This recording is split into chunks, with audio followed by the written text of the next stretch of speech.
Welcome. Hope everyone's doing fantastic out there.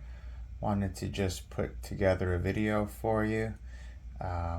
This one's going to be taking it back to the video roots, and we're going to go with favorite cards through the decades, part 3 in the series, where we just go through decade by decade and I show you one card from each, and yeah, let's just get right into it. Okay, so in the previous favorites through the decades, I started with the oldest decade, like 1900, and went up to 2020s. This time we're going to go backwards from modern with this beautiful 2022 Archives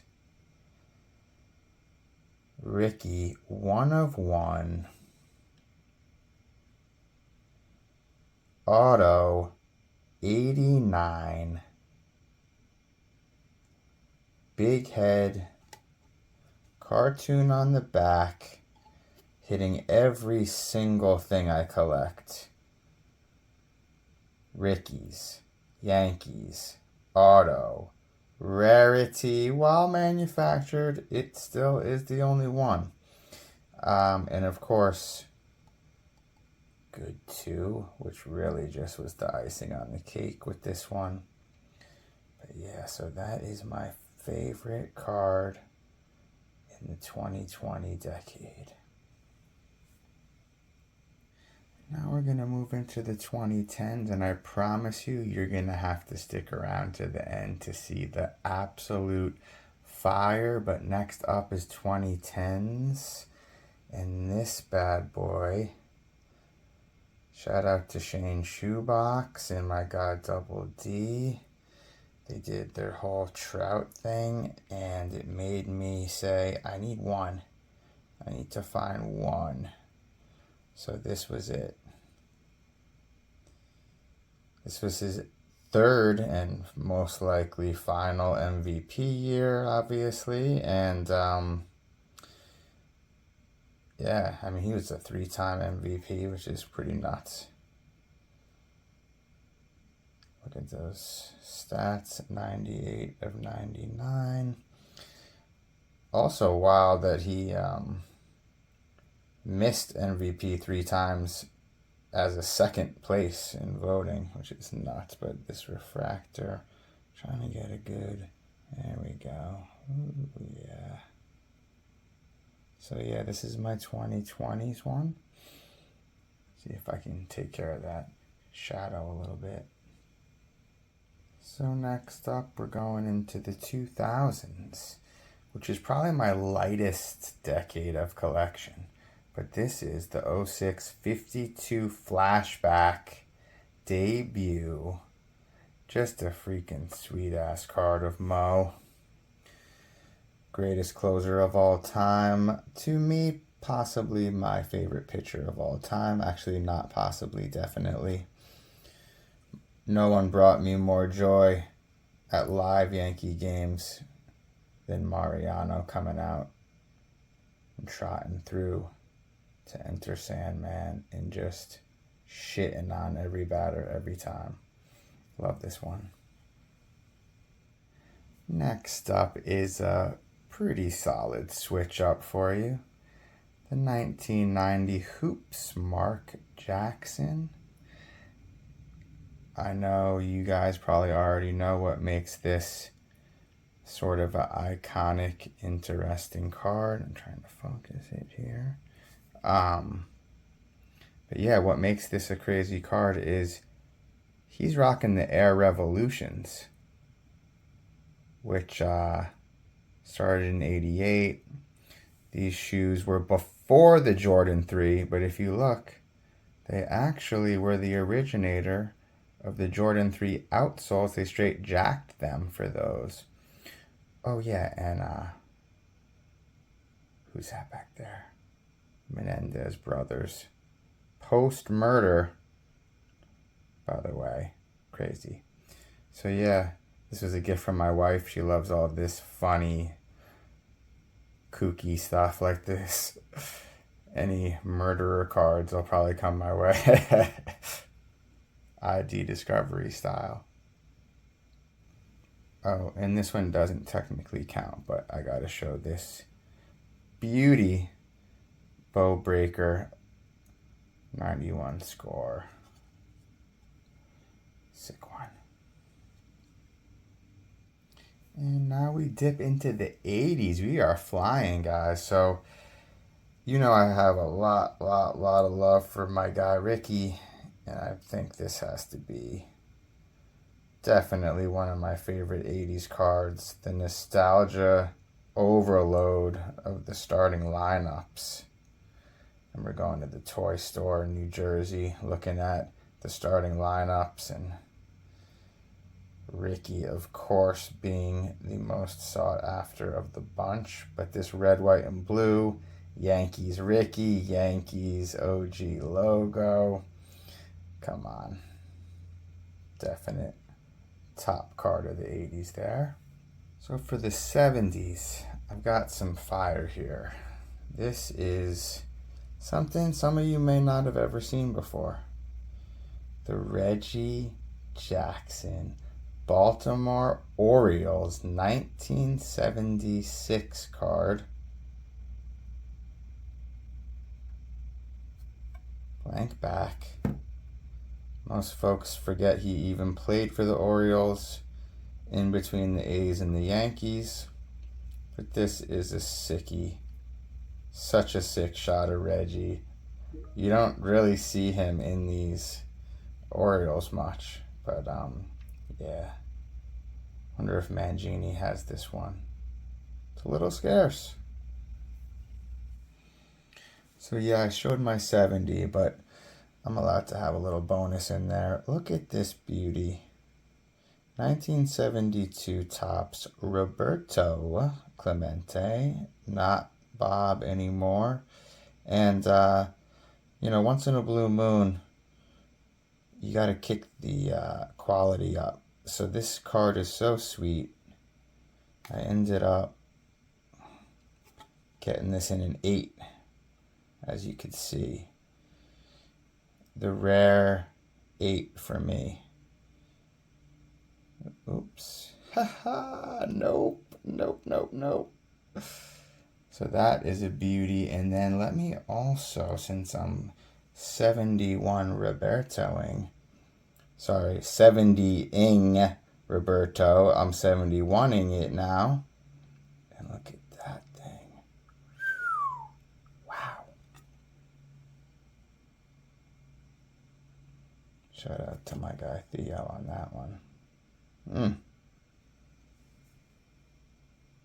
Now, since in my countdown we've veered so heavily to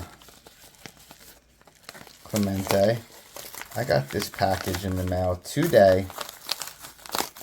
So we're going to open this up, see what we got. Oh, wow. Let's see. Sorry, not graded 2. Sad face. Okay, let's see.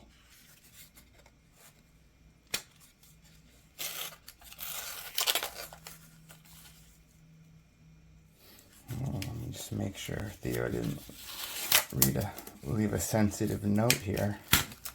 Oh, wow. Dean, to my very best friend, you're the greatest guy I know. Love, Theo. Wow, Theo, that's really nice. Whoa, my goodness. Wow, look at this beauty.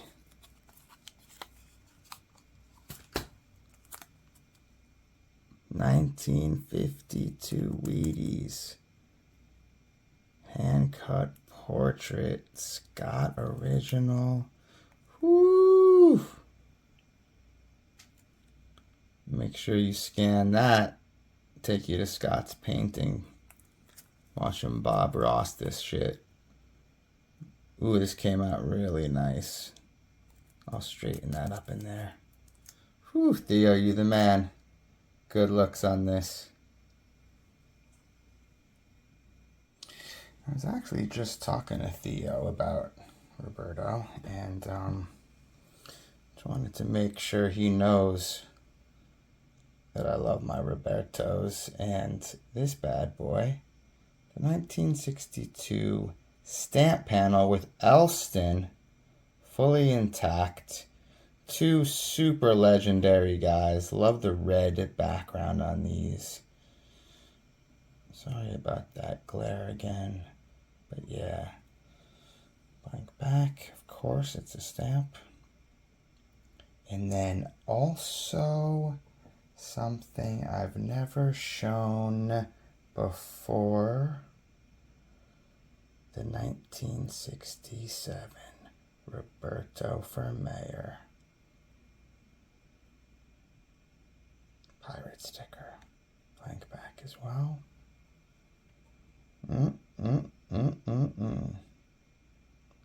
Definitely one of the coolest Clementes right here.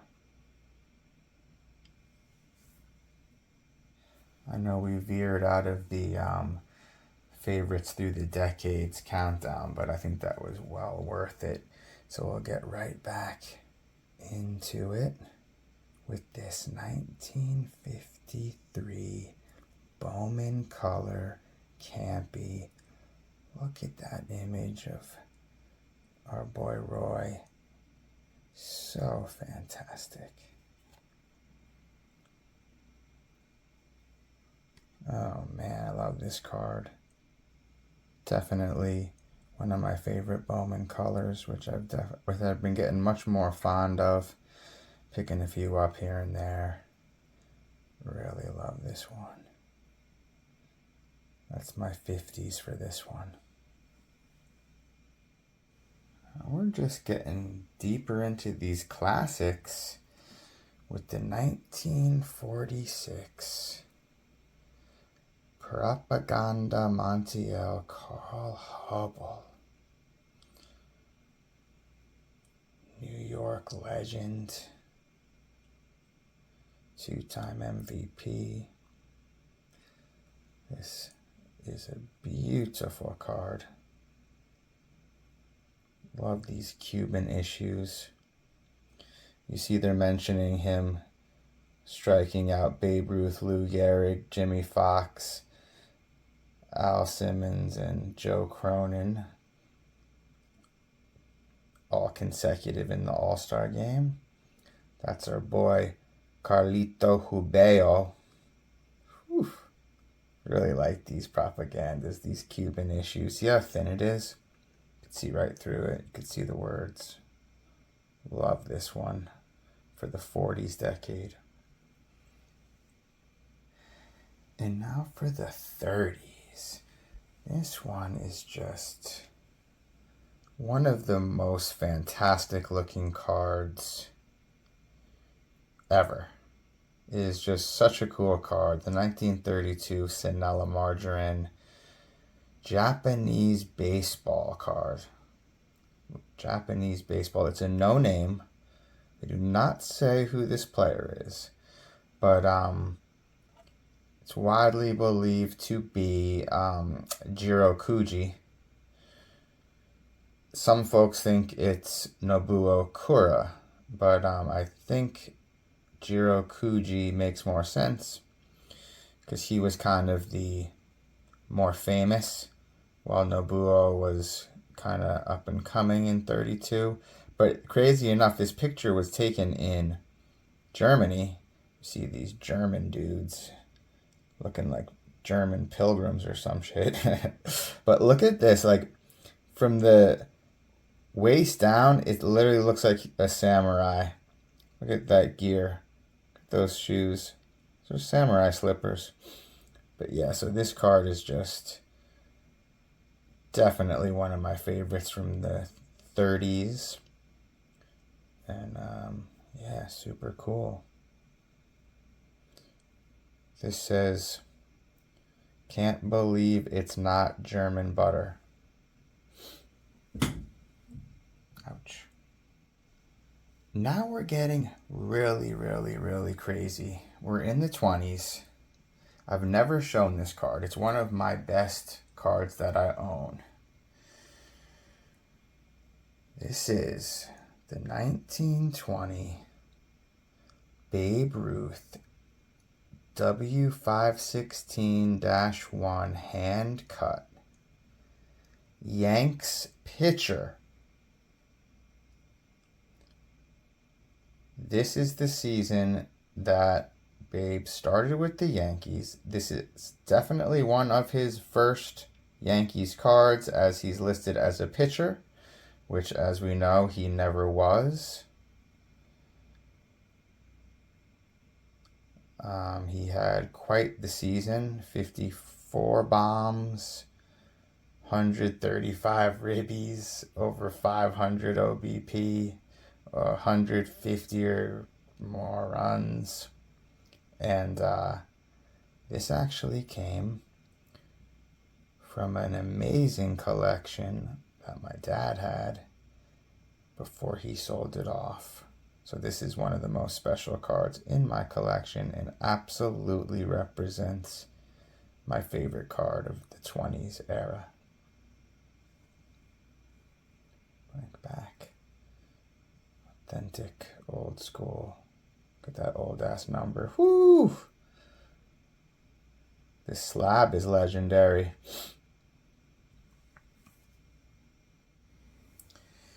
Now we're really cooking. This is the 1912 T207 Armando Marsans Cuban Legend. Recruit Little Cigars, the first native-born Cuban to break into the major leagues, which technically wasn't the case. Someone else did it in 02. Chick something. Sorry, I didn't have that ready. But yeah, this is beauty nonetheless. Little Cigars.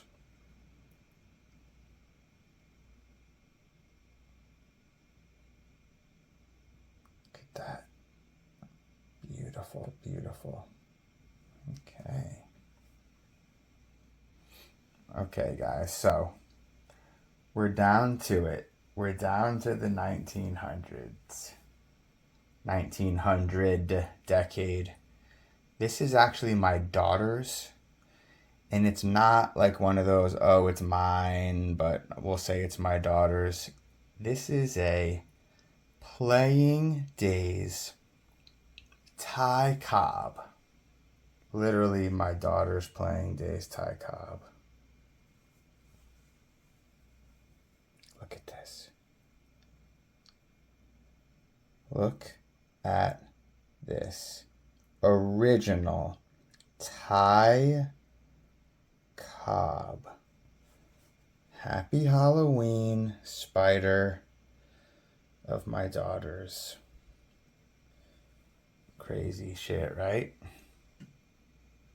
But since a few of you are not Beanie Baby people, I will show something else from the 1900s. And honestly, this is one of the sickest looking cards. I know there's the talk about like what's the most quote unquote beautiful card. Look at this Howie Kamnitz. Pittsburgh pitcher. Arms folded. Look at that sunset. Sweet cap. And I just want to play a little clip here as you're looking from Hannes Wagner, his teammate. All right, he said, now listen, he says, I'll tell you what I'm going to do. He says, I'm going to offer $100 to the guy who does the most damage to that Chicago baseball team. So our pitcher for that day happened to be Hired Kamnitz. He got up and says, listen, manager, he says, I can't hit or get on bases, but I'd like to get in on that $100. The man says, well, you figure your way out. He says, I've got it figured. The man says, what is it? Well, he says, I'll get 1 strike and no balls, or 2 strikes and no balls on the batsman. Then he says, I'll throw 2 at his head. The man says, that's fine, go to it. Well, after a little pep talk like that, he said, now listen, boys, go out there and get 'em. How great was that? So there you have it. That was my favorite cards through the decades. Hope you enjoyed it.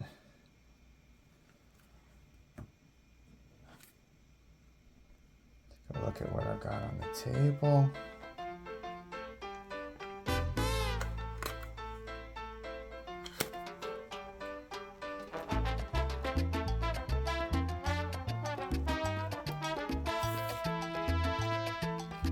Like that. I will see you guys very soon. This one's something special. We'll get into this another time.